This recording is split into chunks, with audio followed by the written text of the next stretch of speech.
Assalamualaikum warahmatullahi wabarakatuh. Kita mulai ya. Sudah siap?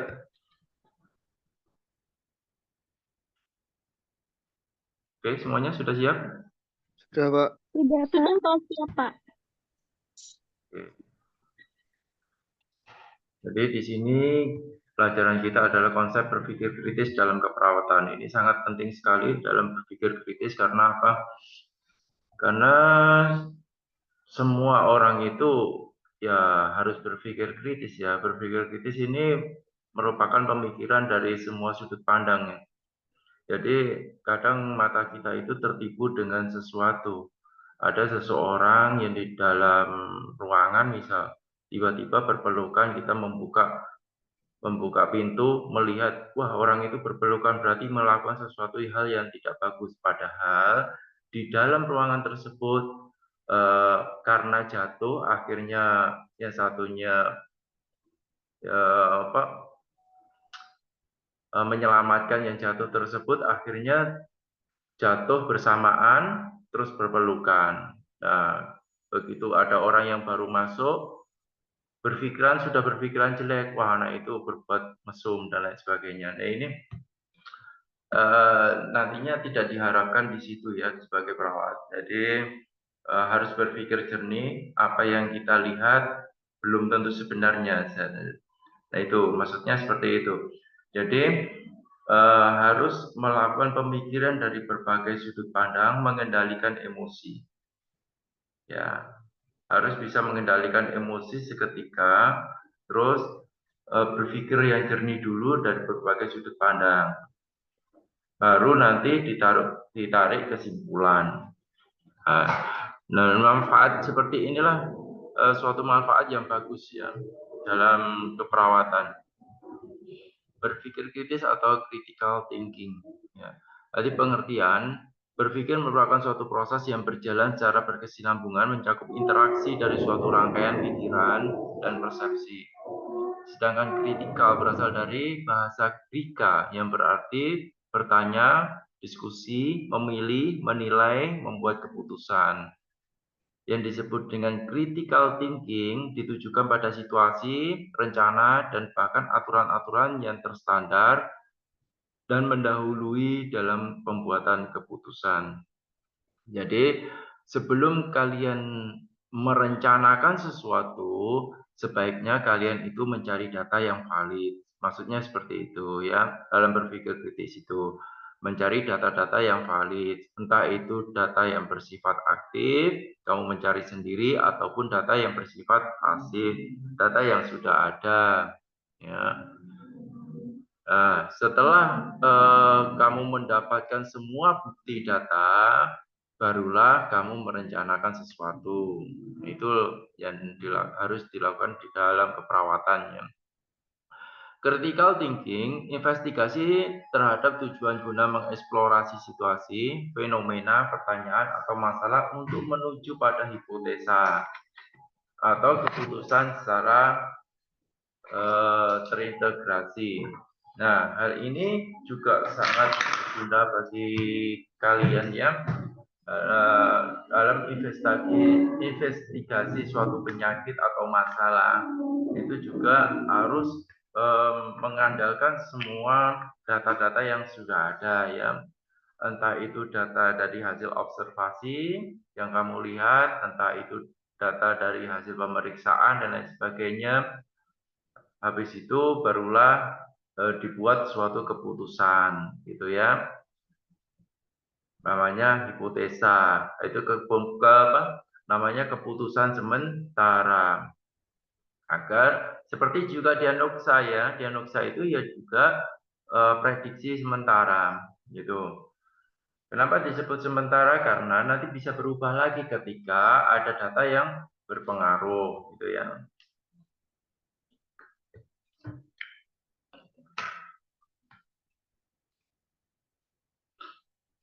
Berpikir kritis ya. Kali ini nggak ada tulisan sedikit. Oke. Ini untuk berpikir kritis ya pada perawat untuk beberapa alasan. Nah,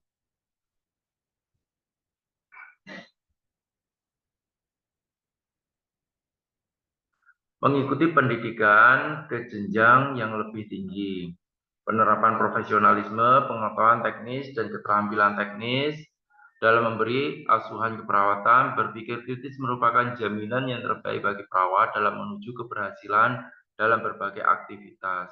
Jadi, seorang perawat, calon-calon perawat, kalian itu semua calon perawat ya. Nah, berpikir itu jangan asalan seperti yang sudah saya kemukakan di awal tadi ya. Apa yang kamu lihat belum tentu kebenaran. Jadi, maka kalian mencari dari berbagai sudut pandang agar kebenaran tersebut dapat diungkapkan, gitu ya. Itu sangat penting sekali. Nanti kalau ada pertemuan offline, saya praktekkan bagaimana cara berpikir kritis yang benar, gitu ya.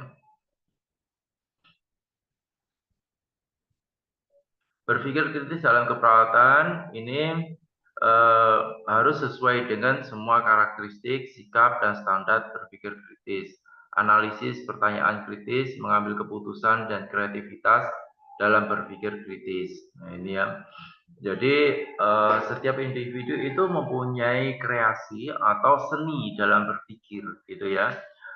Seni dalam berpikir setiap individu ini unik sekali, makanya setiap individu ini sebenarnya mempunyai kelebihan tersendiri. Cuman yang kita butuhkan adalah menjaga emosi dulu. Jangan cepat marah dulu ya. Menjaga emosi dulu. Habis itu mencari dari berbagai sudut pandang kebenarannya. Gitu ya. Ketika masih belum ada kebenaran yang mengarah setidaknya lebih dari 80%, maka jangan dikemukakan dulu. Mencari buktinya aja dulu, memancing-mancing situasi agar data-data ini bisa lengkap gitu ya. Proses berpikir ini dilakukan sepanjang waktu sejalan dengan keterlibatan kita dalam pengalaman baru dan menerapkan pengetahuan yang kita miliki. Semakin pengetahuan kamu ini semakin luas, maka data yang kamu kumpulkan dalam berpikir kritis ini akan semakin cepat, gitu ya. Seiringnya pengetahuan kamu dan pengalaman kamu yang lebih luas, maka nanti akan semakin cepat, semakin cepat, semakin cepat, dan semakin valid, gitu. Maka pendidikan sangat penting. Pendidikan, emosi, sangat penting sekali dalam berpikir kritis. Makanya kalau di dalam keperawatan itu sehari itu usahakan tetap membaca ya, membaca konsep-konsep yang ada. Berpikir kritis dalam keperawatan merupakan komponen dasar dalam mempertanggungjawabkan profesi dan kualitas perawatan. Kenapa? Karena kita bisa membuat pikiran yang sangat terbuka, ya, membuat integritas intelektual, dan kita bisa mengkreasikan semua tindakan-tindakan kita agar tindakan kita bisa tepat pada sasarannya, gitu ya. Pemikiran kritis perawatan mempraktekkan keterampilan kognitif, ya. Jadi kemampuan ini adalah kemampuan menganalisis data-data yang sudah kalian kumpulkan, sudah kalian prediksi, kalian sudah analisis data yang ada ya dari hasil observasi, data pasif maupun aktif. Nah, habis itu ditariklah suatu kesimpulan. Ya, ini namanya penarikan kesimpulan ini digunakan untuk apa? Untuk merencanakan suatu tindakan. Karakteristik berpikir kritis ada konseptualisasi. Kalau konseptualisasi ya secara otomatis kalian itu harus banyak membaca ya, membaca beberapa konsep, mengamati beberapa fenomena yang ada, kejadian-kejadian yang ada, pengalaman dalam keperawatan, ya. Ini merupakan konseptualisasi, ya. Terus berbincang-bincang dengan orang-orang yang mempunyai pengalaman yang bagus di dalam keperawatan, ya. Ini menggali informasi, ya, yang ada. Nah, ini adalah konsep rasional dan beralasan. Kalau rasional dan beralasan ini setidaknya kamu harus mencari fakta. Fakta apa? Fakta yang dapat dipercaya. Ya, fakta yang dapat dipercaya. Fakta yang dapat dipercaya itu seperti apa? Fakta berdasarkan data yang valid, data yang kamu cari, ya, data yang sudah ada ataupun data yang kamu cari. Setelah itu dianalisis sehingga data tersebut atau kejadian-kejadian tersebut menjadi semakin nyata, semakin menuju kebenaran lebih dari 80%. Ini adalah rasional dan beralasan. Karena bagaimanapun juga kita seorang intelektual, ya semua yang kita bicarakan itu harus ada buktinya. Reflektif, ya. Di dalam reflektif ini,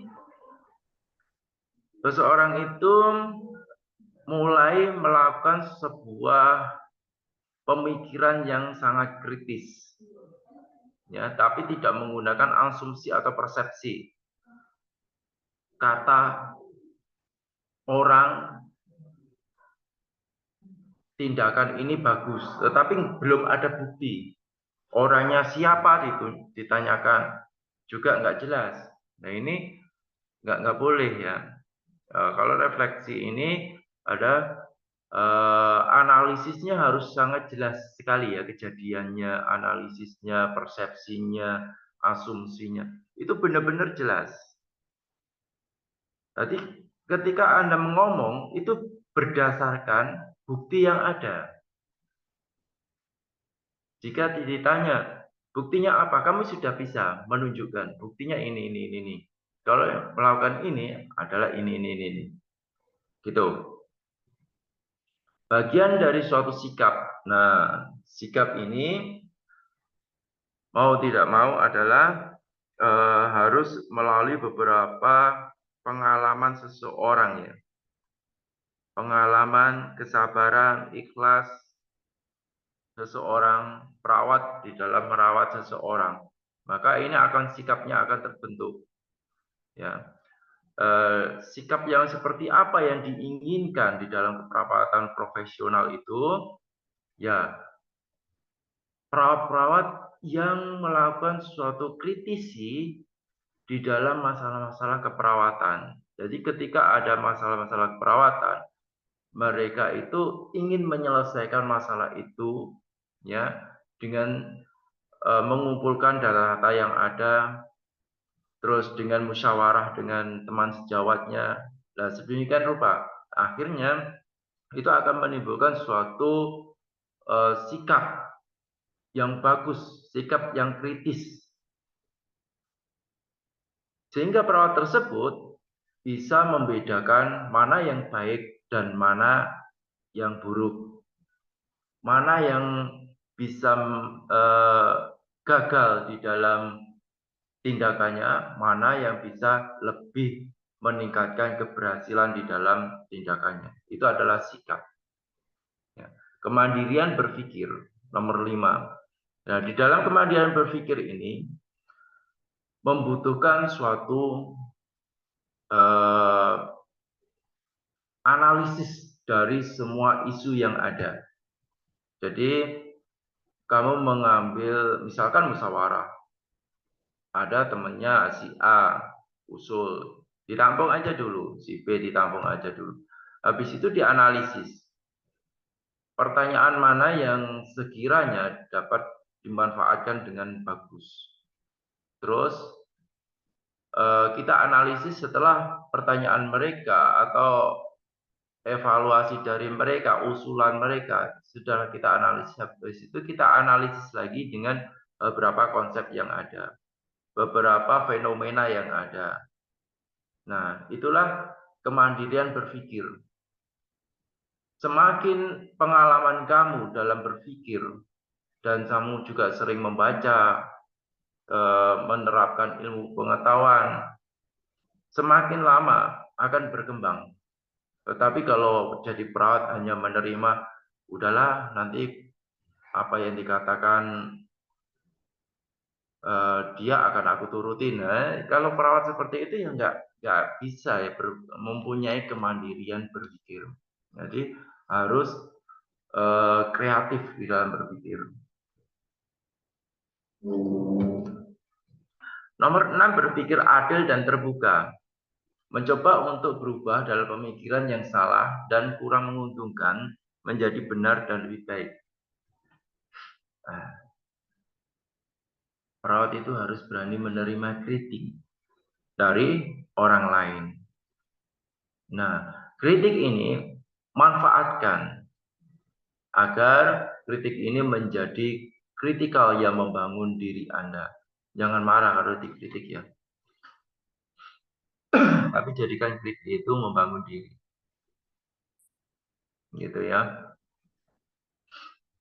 Mengambil keputusan berdasarkan keyakinan. Kalau pengalaman Anda sudah bagus sekali, terus analisis Anda di dalam menganalisis suatu masalah bagus sekali, maka Anda bisa memiliki pengambilan keputusan berdasarkan keyakinan. Saya yakin ya, tindakan ini akan berhasil. Kenapa? Karena pengalaman Anda sudah bagus sekali. Pengalaman dalam berpikir, pengalaman dalam pengetahuan, pengalaman dalam menganalisis suatu masalah. Sebelumnya sudah kamu lakukan itu semua, makanya kamu memiliki suatu keyakinan di dalam bertindak. Ya. Nah, ini berpikir kritis menurut White 1995. Karakteristik berpikir kritis meliputi kegiatan merumuskan pertanyaan seperti yang saya katakan tadi ya. Jadi kalau ada pertanyaan dikumpulkan pertanyaan tersebut gitu ya. Membatasi masalah biar apa? Tidak bias. Ini tolong ada yang di mute ya, ada yang di mute ini suaranya ini, tolong. Suaranya mengganggu, di mute. Halo? Di mute tolong. Ya, suara yang keluar hanya dari saya, yang lainnya tolong di mute. Oke, kita lanjutkan. Jadi karakteristik berpikir kritis ini meliputi suatu kegiatan merumuskan pertanyaan, membatasi permasalahan biar tidak bias ya, menguji data-data. Diadakan menguji data ini karena data itu harus dicari kebenarannya, validitasnya, reliabilitasnya. Data itu harus benar, harus valid gitu. Menganalisis berbagai pendapat si A begini. Oh, ternyata setelah kita analisis baik buruknya, lebih besaran buruknya, misalkan seperti itu dan lain sebagainya.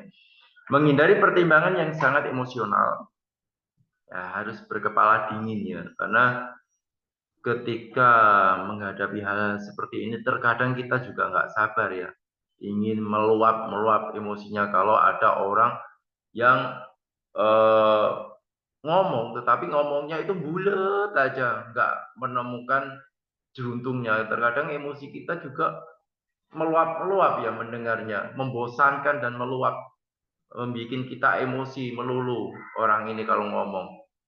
Nah, itu terkadang kita harus mereda emosi kita sendiri. Nah, ya, baik melatih sabar ya, kalau menghadapi orang seperti ini. Menghindari penyederhanaan berlebihan, mempertimbangkan berbagai interpretasi, mentoleransi ambiguitas, biar tidak ambigu. Ya. Jadi kalau ngomong itu harus jelas, ya, agar interpretasinya ini bagus banget, gitu. Nggak usah dilebih-lebihkan ya kalau ngomong, apa adanya saja. Etik kita hanya butuh seperti itu.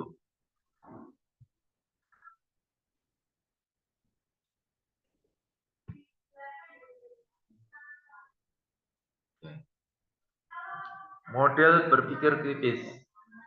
Jadi sebelum melanjutkan lebih jauh, kita perlu mencoba untuk menemukan jalan yang membantu pelajar pemula untuk belajar tentang berpikir kritis. Termasuk perkembangan model berpikir kritis yang menjadi pokok bahasan. Jadi banyak klasifikasi berpikir yang ditemukan di literatur.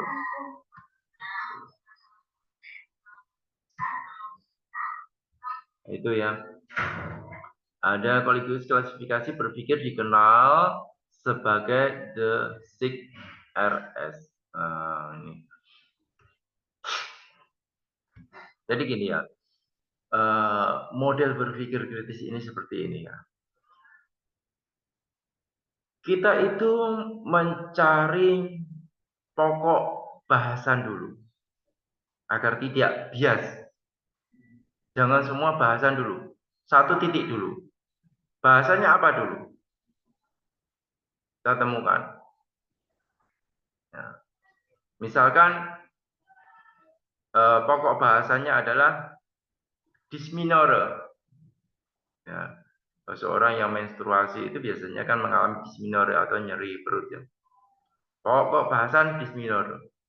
Terus kita lihat dari berbagai sudut pandang. Wanita kalau mengalami dysmenorrhea itu diakibatkan oleh apa? Yang pertama kita lihat dari segi psikologisnya. Tingkat stresnya seperti apa? Punya masalah enggak? Dan lain sebagainya. Terus dilihat dari segi fisiknya. Termasuk wanita lemah atau wanita yang kuat. Mempunyai kelainan penyakit bawaan enggak?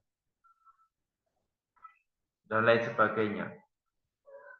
Ya, terus dilihat dari segi sudut dietnya.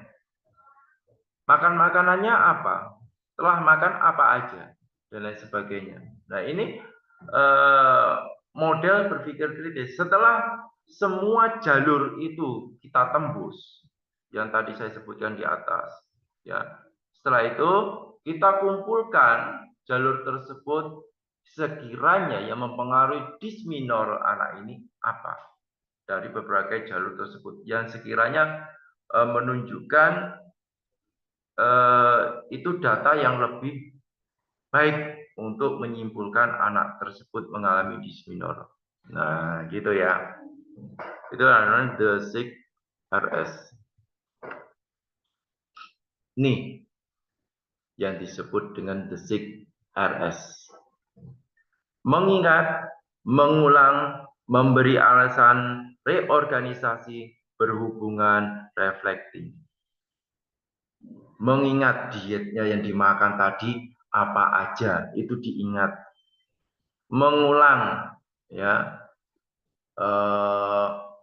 dari segi psikologinya, dari segi fisiknya, dari segi dietnya yang saya sebutkan tadi di atas, diulang kembali apa yang kira-kira dapat mempengaruhi anak ini mengalami dysmenorrhea. Reasoning, memberi alasan.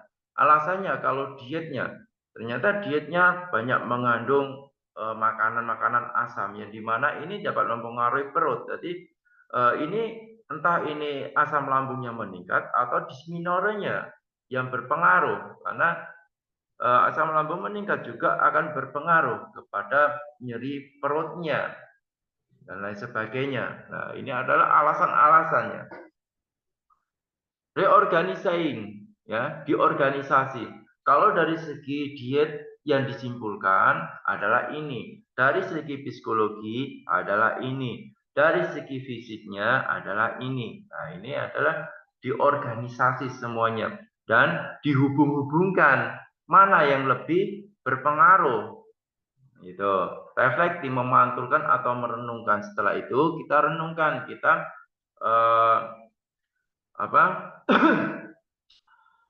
cocokkan dengan konsep-konsep yang sudah ada. Oh, konsep ini kalau pengaruhnya dysmenorrhea itu seperti ini, tetapi ketika kita lihat dari fenomena anak ini seperti ini, itu namanya reflecting. Ya, itulah 6 RS.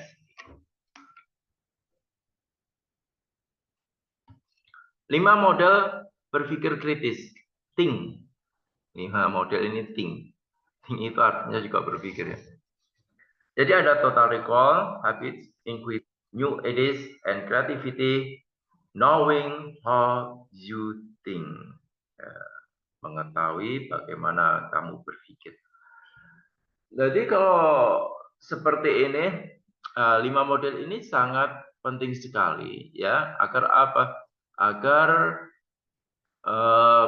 pemikiran kamu ini tidak bias.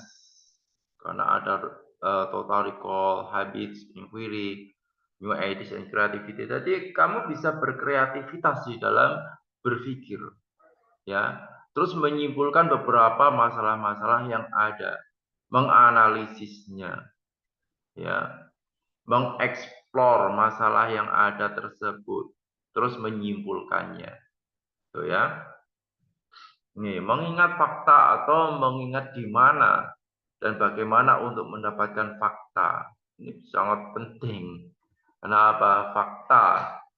Fakta itu adalah data.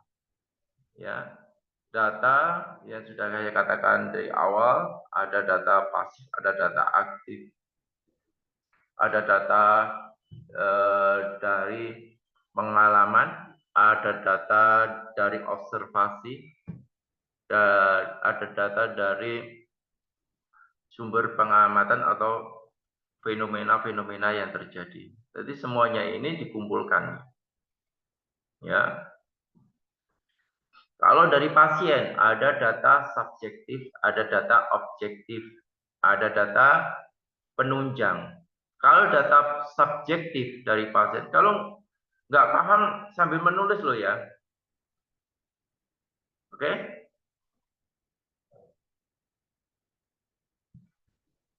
Ini coba saya reflecting.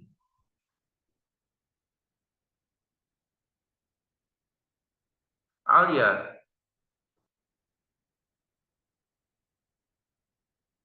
coba on kamera semua. Takutnya kalian tidur dan lain sebagainya. Kalau nggak mau on kamera,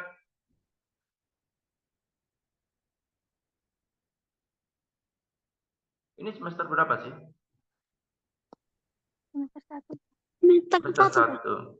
Semester 1 reguler ya? Iya, Pak. On kamera semua, wajib. Kalau nggak mau on kamera, keluar aja.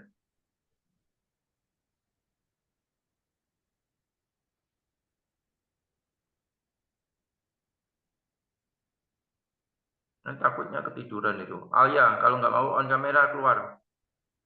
April.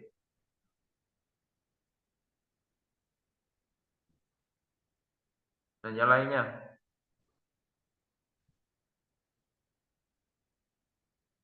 Yang pertama saya kasih tahu ya, sopan santun di dalam Zoom. Yang pertama, kalau pembelajaran Zoom harus on kamera. Yang pertama ya. Yang kedua, pakaian. Nggak boleh menggunakan kaos.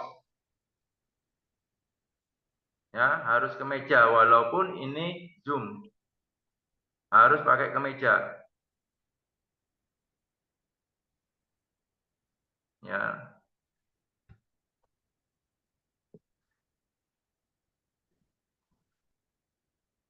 April, kalau nggak mau on kamera keluar.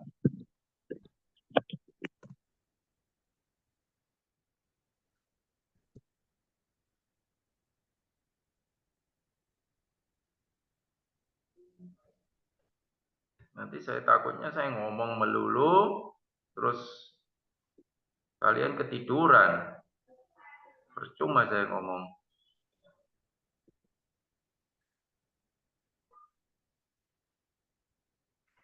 April, mana April? April keluar kalau nggak mau on. Nggak usah masuk perkuliahan. Ya kan itu ketiduran itu April.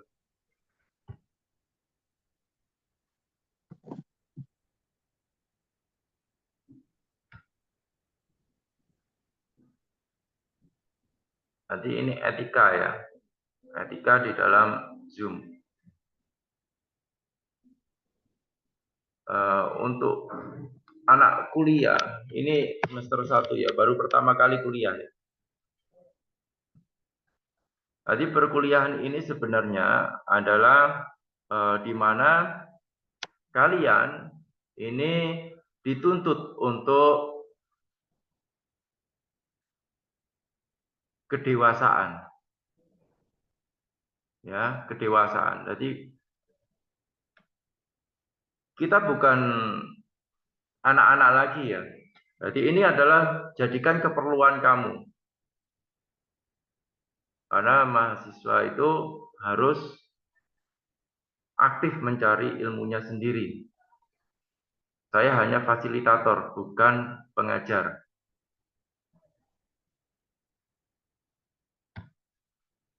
Ya. Silakan di SMS itu April, kalau nggak niat suruh keluar dari perkuliahan saya.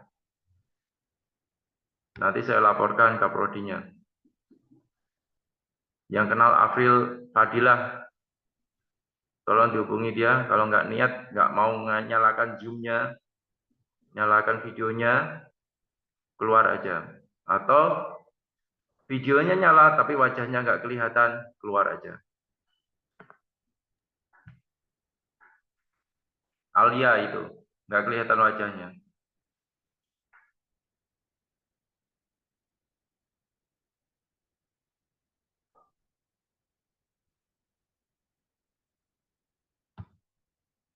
Udah, kita lanjutkan. Ini adalah nomor 1, total recall. Contoh pertanyaan total recall, ada berapa nomor telepon? Berarti nomor telepon ini banyak-banyak ya. Ada nomor telepon untuk nomor telepon HP dan lain sebagainya. Di mana alamatnya? Maksudnya adalah apa sih? Maksudnya di sini total recall ini dimanfaatkan agar situasinya benar-benar tepat orangnya. Ya, tepat orangnya, tepat analisisnya, tepat diagnosa penunjangnya atau data-data penunjangnya. Jadi di situ tadi kan saya sebutkan ada data subjektif, objektif, dan data penunjang. Kata data subjektif itu didapatkan dari pasiennya. Misalkan kamu bertanya tentang namanya siapa, alamatnya mana, itu adalah data subjektif. Sedangkan data objektif ini didapatkan dari pemeriksaan. Ya, pemeriksaan head to toe, jadi mulai dari ujung rambut sampai ke ujung kaki. Itu ini pemeriksaan. Setelah itu kita bisa mencari data lagi ya, yaitu yang disebut dengan data penunjang hasil pemeriksaan dari laboratorium. Yang perlu dipelajari bagaimana menjawab pertanyaan tersebut dengan tepat dan cepat. Bagaimana data tersebut dapat kita ungkapkan setiap saat ya. Nah, ini adalah sesuatu yang harus kita gunakan. Kenapa? Pasien gawat darurat yang berada di UGD itu membutuhkan tindakan yang sangat cepat, tepat, aman, dan menyelamatkan nyawa. Kalau sudah data-data seperti itu, maka kita perlu setidaknya data tersebut harus kita dapatkan secara akurat, gitu ya. Alia Anggra ini kenapa ditutupin wajahnya? Ini benar wajah kamu apa bukan?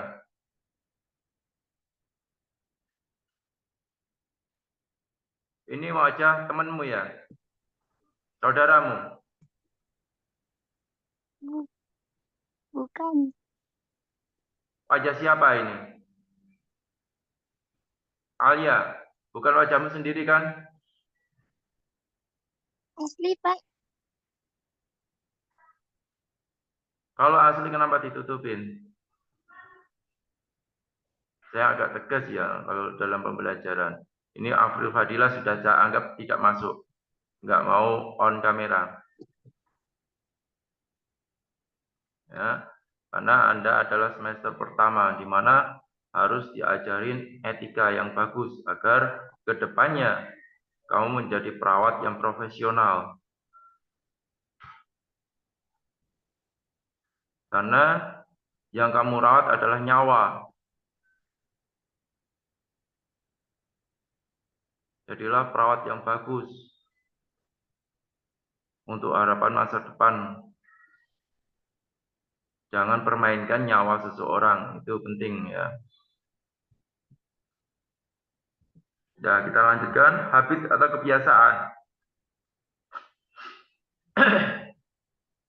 Habit atau kebiasaan ini cara pendekatan berpikir ditinjau dari tindakan yang diulang berkali-kali sehingga menjadi kebiasaan yang alami. Mereka menerima apa yang mereka kerjakan, menghemat waktu dan mudah untuk dilakukan. Itu ya, manusia selalu menggambarkan sesuatu yang mereka kerjakan sebagai kebiasaan seperti saya mengerjakan sesuatu di luar pikiran. Hal ini bukan kebiasaan dalam keperawatan karena tindakan yang dilakukan tidak menggunakan proses berpikir. Nah, jadi habit ini tindakan yang dimana merupakan suatu protap yang sudah diterapkan di berbagai rumah sakit kan misalnya ada ya protap-protap. Dan ini akan menjadi suatu kebiasaan yang akan kamu lakukan, ya. Dan protap itu juga bisa berubah ketika keadaan tersebut, kebiasaan tersebut dari sakitnya berubah karena ada data-data yang menunjang untuk perubahan tersebut, gitu ya. Jadi semuanya juga walaupun kebiasaan juga harus kita pikir dengan ulang, kita analisis kembali. Contohnya, pernahkah kita mengendarai kendaraan dan apakah pernah kita ingat pepohonan yang pernah kita lewati? Yang kita pikirkan dan harapkan adalah supaya kita terhindar dari kecelakaan. Ini ya. Ketika kita itu fokus pada suatu titik, ya, kita hanya ingat titik tersebut. Tetapi di samping titik tersebut terkadang kita tidak ingat. Gitu loh, ya, maksudnya. Cardiopulmonary resuscitation atau CPR adalah suatu kebiasaan yang sangat penting dalam keperawatannya seperti yang saya tunjukkan tadi ya protap. Ya. Tadi seorang itu mempunyai suatu protap, tapi suatu protap itu juga harus dilakukan dengan bagus. Kalau kebiasaan protap tersebut dilakukan, tetapi untuk pasien ini protapnya nggak bisa dilakukan karena ada beberapa gejala yang aneh di dalam pasien tersebut, ya kita tinjau ulang protap tersebut gitu ya. Jadi seperti tindakan CPR ini ya. Yang perlu dipelajari bagaimana sesuatu menjadi sesuatu kebiasaan, mengapa suatu aktivitas berguna, cara apa yang terbaik untuk mengembangkan kebiasaan.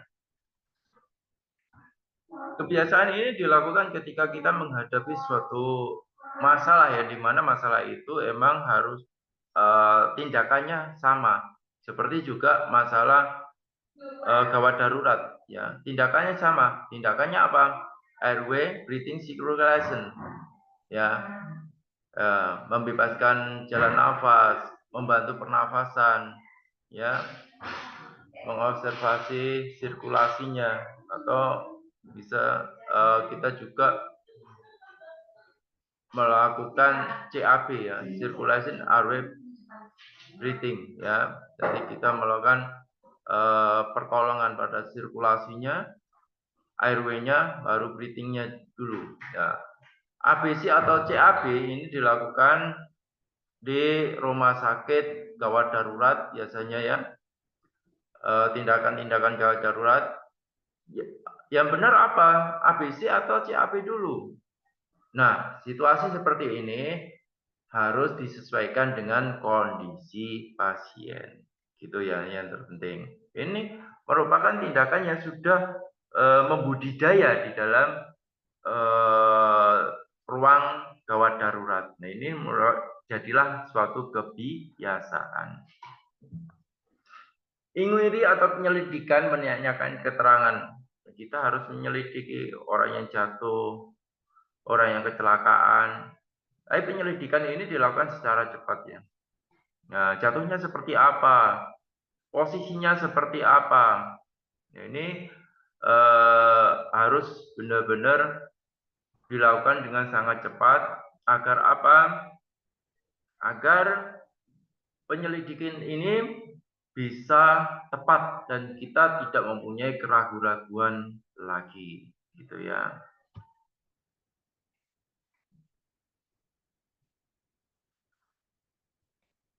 Inquiry bisa diwujudkan melalui melihat sesuatu, mendapatkan kesimpulan awal, mengakui keterbatasan, mengumpulkan data informasi.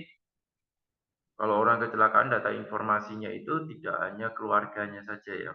Jadi orang yang mengantarkan pasien itu juga harus kita tanyakan. Terkadang apa? Terkadang pasien itu masuk ke ruang gawat darurat itu belum sempat menghubungi keluarganya. Kalau mereka kecelakaan dies, ya, terus tiba-tiba dibawa oleh masyarakat setempat atau polisi yang datang membawanya ke rumah sakit. Nah, ini kan mereka tidak tahu ya keluarganya. Nah, kita bisa menanyakan orang yang membawa tersebut, bagaimana kecelakaannya, ya, secara cepat ya, mana yang bagian terbentur dan lain sebagainya. Setelah itu kita lakukan pemeriksaan secara cepat juga, gitu ya. Mana yang ada jejasnya, ada frakturnya, ada cederanya di mana, dan lain sebagainya. Setelah itu kita lakukan tindakan, ya, resusitasi.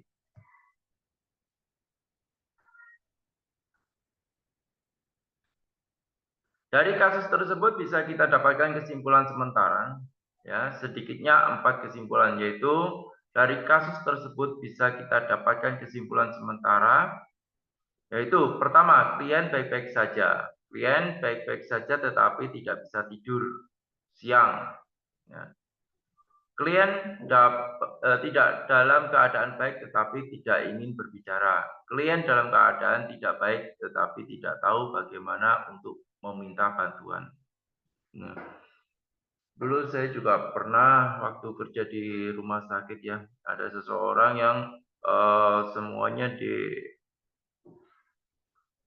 diperban ya, jadi kayak mumi, kakinya nggak bisa gerak, tangannya nggak bisa gerak karena ada gift, tuh ya, lehernya pasang neck collar.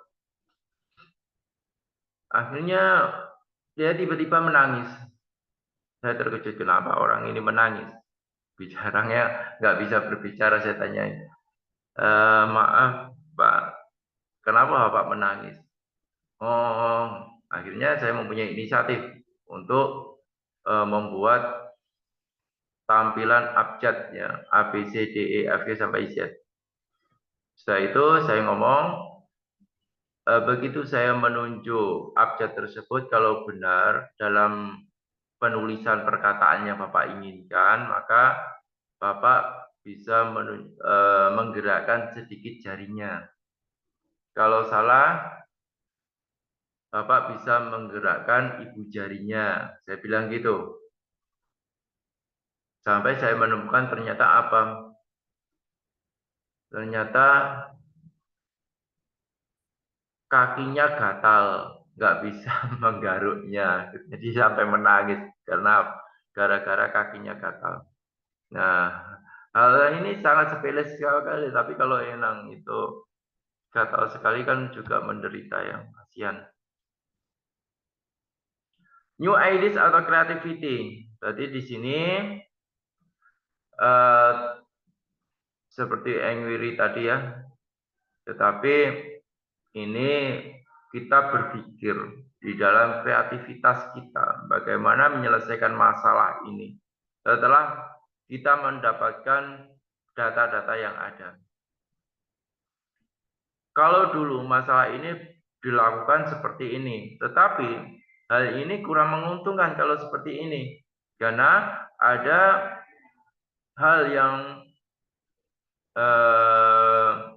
hal sedikit merupakan hal ini adalah kendala bagi pasien tersebut, maka harus dilakukan yang seperti ini. Nah, hal tersebut ini ide-ide yang kreatif, ide-ide yang bagus. Ini penting sekali untuk perawat. Ya. Istilahnya ide yang baru. Maka kalau di dalam keperawatan, ide baru ini biasanya dicarikan di mana? Di jurnal. Ya, kalau ilmu pengetahuan itu jurnal yang ada. Ya. Kita lihat jurnal-jurnal penelitian yang sudah ada. Yang tentunya ya jurnal-jurnal penelitian yang resmi ya. Di dalam keperawatan. Karena kalau di jurnal resmi dalam keperawatan tersebut setidaknya sudah dianalisis ya, setidaknya sudah ada data yang bagus untuk menyimpulkan data tersebut. Maka itu bisa kita ujikan lagi untuk pasien, cocok enggak?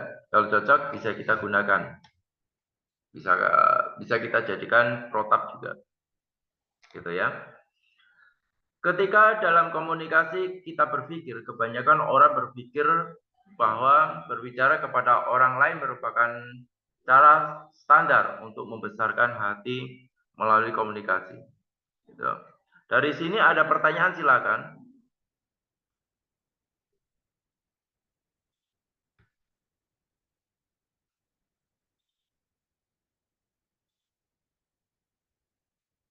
Kalau ada pertanyaan, silakan dari sini.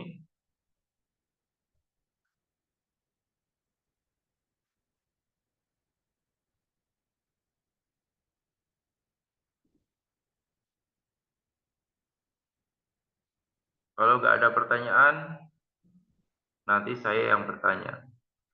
Ya. Kita lanjutkan lagi.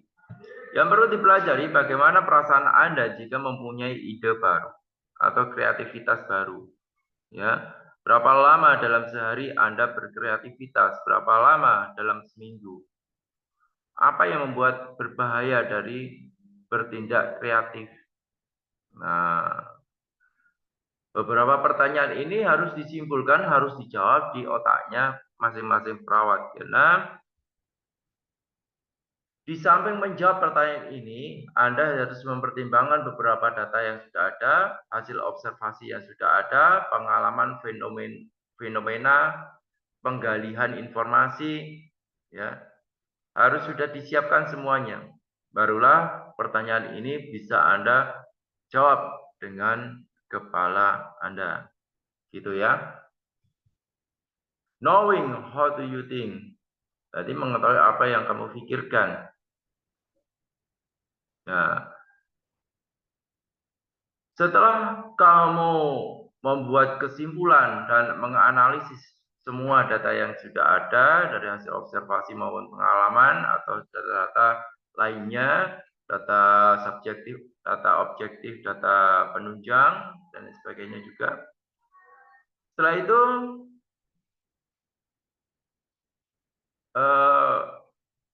di dalam pikiran kamu simpulkan hal tersebut. Ya, kamu renungkan semua hal tersebut. Setelah itu, baru kamu mengeksplornya. Jadi apa yang Anda ketahui dari data tersebut? Kesimpulannya apa? Gitu. Sehingga akan menimbulkan suatu pertanyaan ini semua. Dan disinilah, apakah hal ini sulit dilakukan? Mengapa hal ini sulit untuk dikerjakan? Satu alasan mengapa hal ini sulit dilakukan. Tuh, ketika Anda mendapatkan keputusasaan di dalam diri Anda, maka hasil dari analisis semua data itu harus kamu pikirkan ulang. Metode berpikir kritis ada 7 metode critical thinking. Debat, individualization, group discussion, persuasi, propaganda, assertion, kombinasi. Debat ini metode digunakan untuk mencari, membantu, dan memberikan keputusan yang beralasan pada seseorang atau kelompok. Karena debat ini dari hasil apa? Dari hasil perdebatan dan argumentasi dari suatu musyawarah, ya, atau diskusi. Individual discussion, ada individu dapat berdebat dengan dirinya sendiri di dalam proses pengambilan keputusan. Ya, terkadang kalau ada seseorang yang merenung, itu sebenarnya kalau orang-orang pintar itu merenungnya bukan merenung ngelamun ya, tetapi merenungnya itu berdebat di dalam dirinya sendiri. Apa yang harus aku lakukan? Mengapa saya harus melakukan hal tersebut? Bahaya nggak hal tersebut? Nah, seperti itu. Itu adalah individual discussion. Dirinya sendiri melakukan diskusi dan mengeluarkan bukti-bukti yang ada. Ini disebut juga berpikir kritis. Ya, group discussion, berarti kelompok untuk berdiskusi. Masing-masing mengeluarkan pendapat. Ini hampir sama dengan debat, tapi kalau debat itu biasanya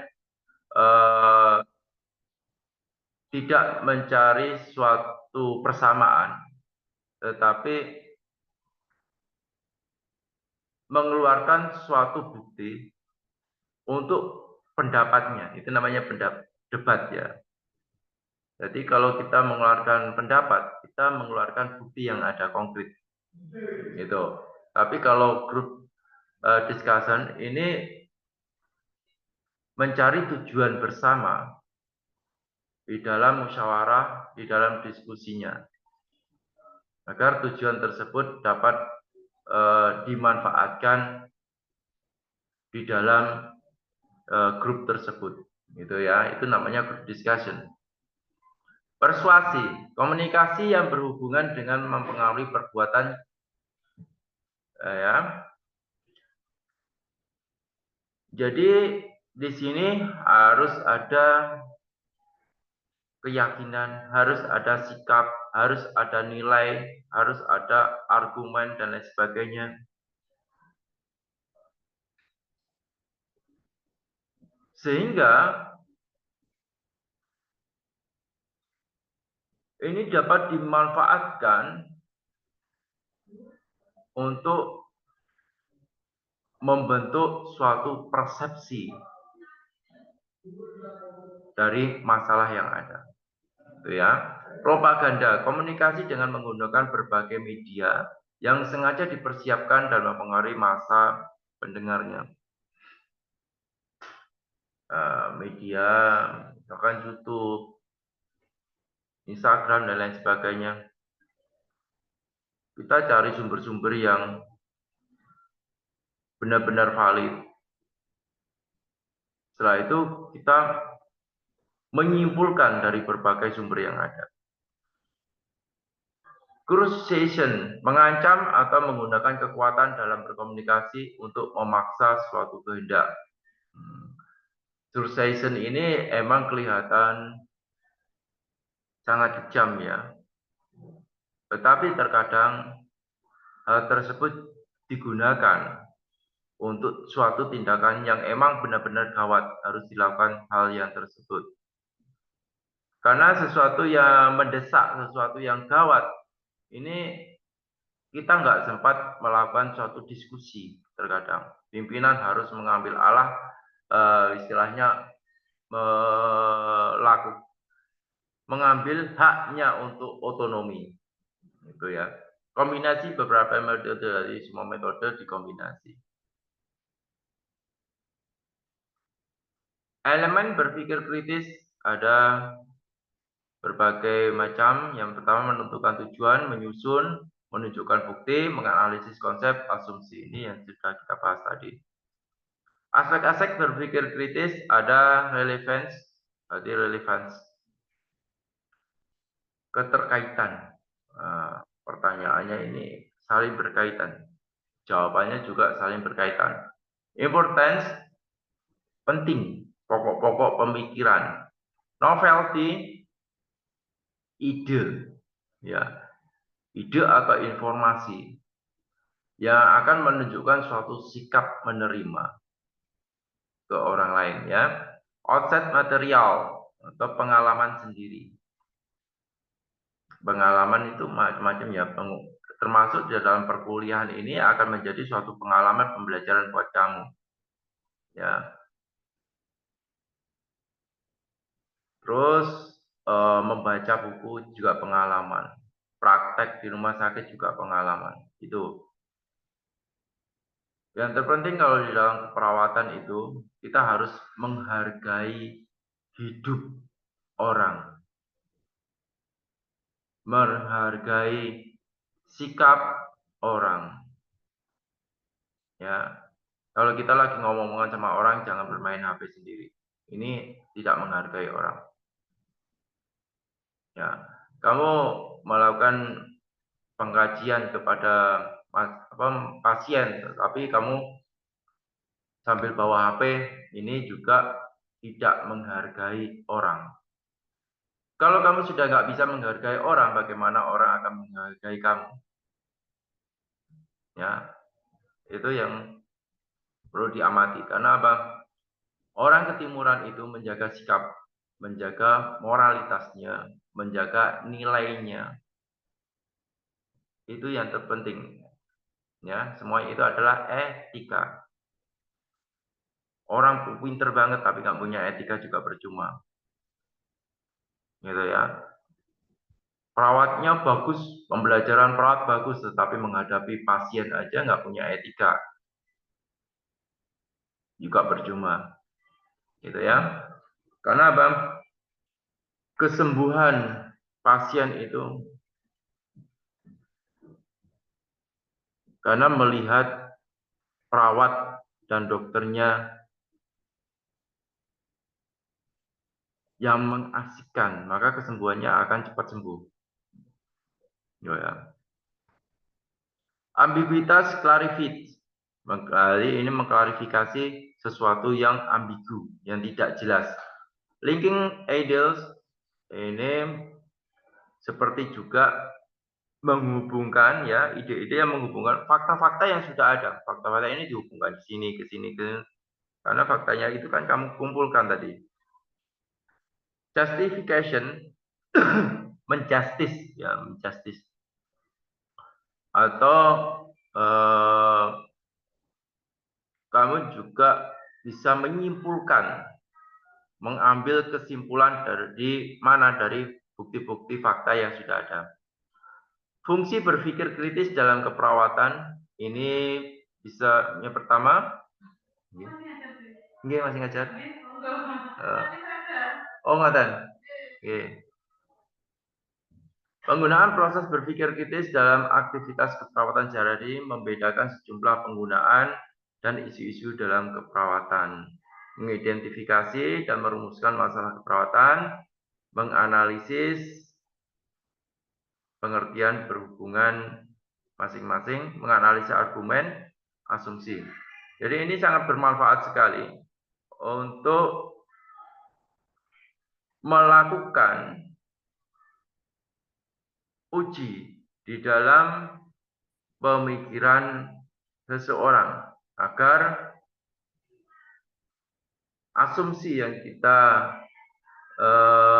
prediksikan bisa tepat dan akurat. Gitu ya.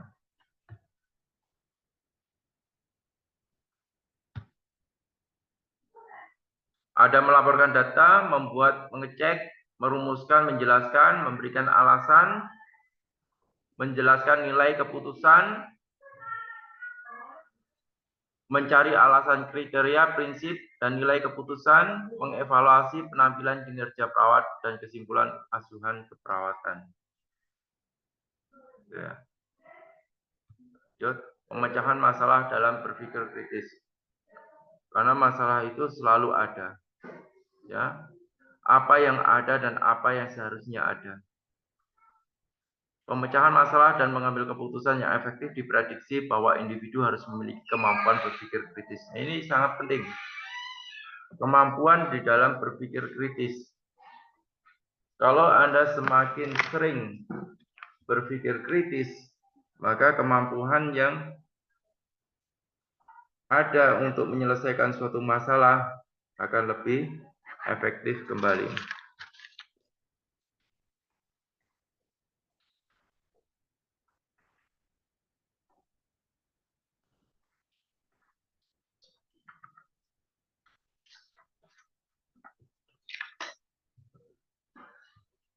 Langkah-langkah pemecahan masalah, yang pertama adalah mengakui hakikat, mengumpulkan fakta, mengumpulkan data, mengolah. Jadi data yang ada setelah dikumpulkan pasti diolah. Setelah diolah pasti dianalisis. Untuk apa? Mencari beberapa alternatif pemecahan masalah. Jadi tahapannya begini. Yang pertama adalah masalahnya apa. Terus fakta dan datanya bagaimana? Kita kumpulkan. Yang berhubungan dengan masalah tersebut. Gitu ya. Setelah itu, data tersebut diolah. Fakta tersebut diolah. Setelah diolah, kita menganalisisnya. Ya. Untuk apa dianalisis? Untuk mencari alternatif pemecahan masalah. Untuk mencari cara pemecahan masalah. Ya, kamu jadi di antara nomor 3 dan 4 ini ada analisis. Ya, yang perlu dipahami di situ. Di antara nomor 3 dan 4 ada analisis. Setelah pengolahan data dan data dianalisis, barulah dicari penentuan masalah alternatif pemecahan masalah. Nomor 6, memutuskan tindakan yang akan diambil. Terus evaluasi. Gunanya evaluasi apa? Untuk melakukan tindakan selanjutnya. Atau bisa juga tindakan yang akan diulang kembali agar tindakan tersebut berhasil. Jadi di evaluasi itu kita menilai keberhasilan. Mana yang berhasil, mana yang tidak. Kenapa tidak berhasil? Nah, seperti itu. Itu kesimpulan dari evaluasi.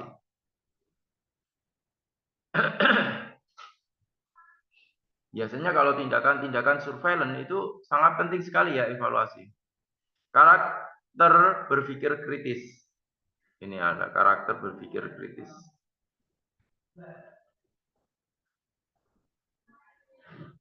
Ada watak. Seseorang yang mempunyai keterampilan berpikir kritis mempunyai sikap skeptis, sangat terbuka, menghargai sebuah kejujuran, respek terhadap berbagai data dan pendapat. Ini watak. Kriteria dalam berpikir kritis harus mempunyai sebuah kriteria. Untuk sampai ke arah sana maka harus menentukan sesuatu untuk diputuskan atau dipercayai. Ya. Kalau berbicara tentang kepercayaan, berarti data tersebut harus relevansi, mempunyai standarisasi. Ya. Yang pertama mempunyai standarisasi, terus relevan, terus akurat, terus validitasnya tinggi, terus kredibel, konsisten, dapat dilogika, nyata. Itu cara berpikir kritis yang bagus. Argumen. Di dalam argumen tersebut juga seseorang harus bisa melakukan sebuah eksplorasi dirinya, ya, dan menarik kesimpulan dari eksplorasi ide dari seseorang juga. Seperti juga pengenalan, penilaian, penyusunan argumen. Ini adalah rangkupannya. Pengenalan suatu masalah yang ada, terus dinilai masalah itu seberapa besar. Ya. Setelah penyusunan argumen disusun, istilahnya beberapa pertanyaan kayak masalah itu penting nggak untuk dilakukan pemecahan masalah? Seberapa pentingkah masalah tersebut harus diselesaikan? Bagaimana dampak masalah tersebut dan lain sebagainya. Ini yang meliputi berbagai argumen yang harus diterapkan. 1, 2, 3,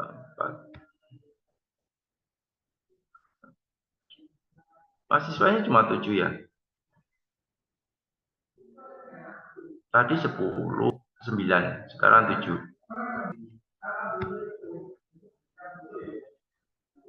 Habis ini harus dilakukan persensi ya. Nanti saya screenshot orang-orangnya. Ini Sastia Suwandi, kenapa enggak? Sastia, on video.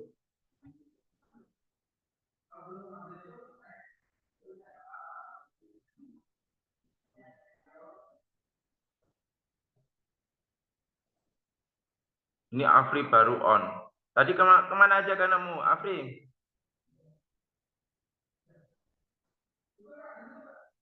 Kalau nggak mau on tadi kemana aja kamu?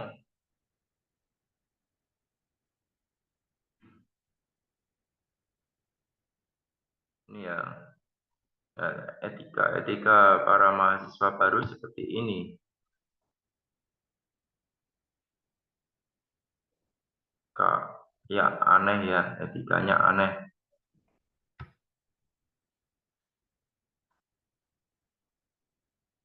Ada pertanyaan? Silakan kalau ada pertanyaan.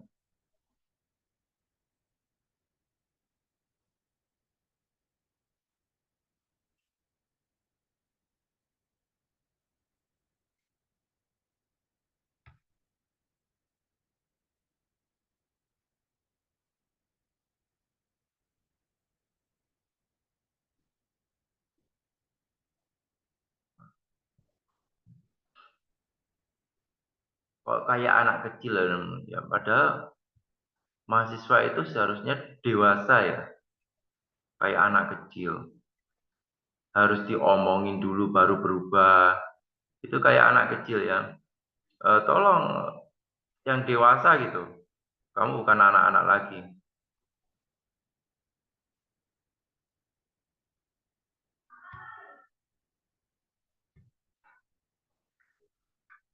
Pertimbangan atau pemikiran yaitu kemampuan untuk merangkum kesimpulan dari satu atau beberapa premis. Prosesnya akan meliputi kegiatan menguji hubungan antara beberapa pernyataan atau data. Ya, ada sudut pandang. Sudut pandang adalah cara memandang atau menafsirkan dunia ini. Ini adalah cara pandang. Jadi seseorang mempunyai cara pandang yang berbeda-beda ya tentang memandang suatu masalah. Ini yang perbedaan itulah yang unik. Makanya kita harus menghormati perbedaan tersebut. Prosedur penerapan kriteria, prosedur penerapan berpikir kritis sangat kompleks dan prosedural.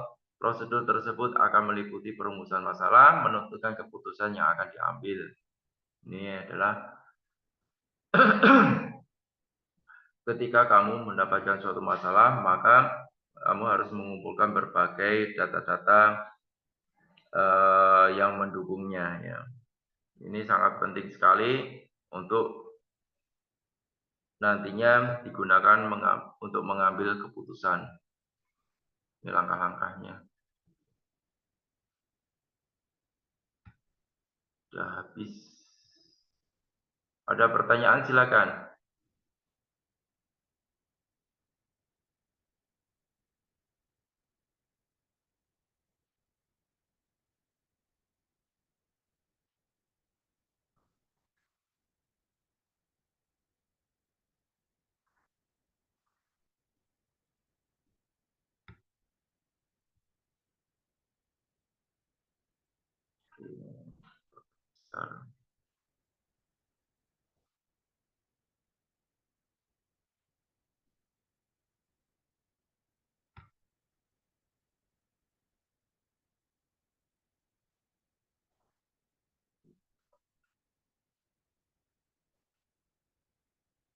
Satu.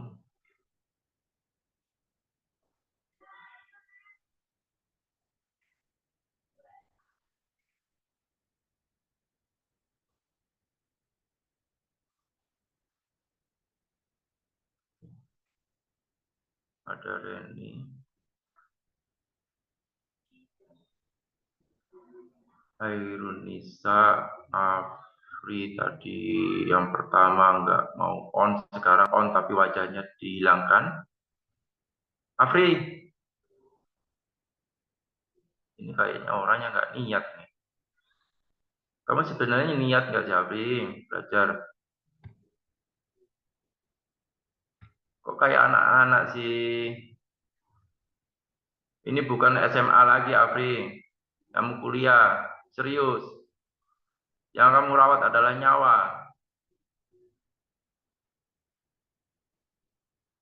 Reni Aulia, Sastia, Ardi, Alia. Oke, ini saya screenshot dulu.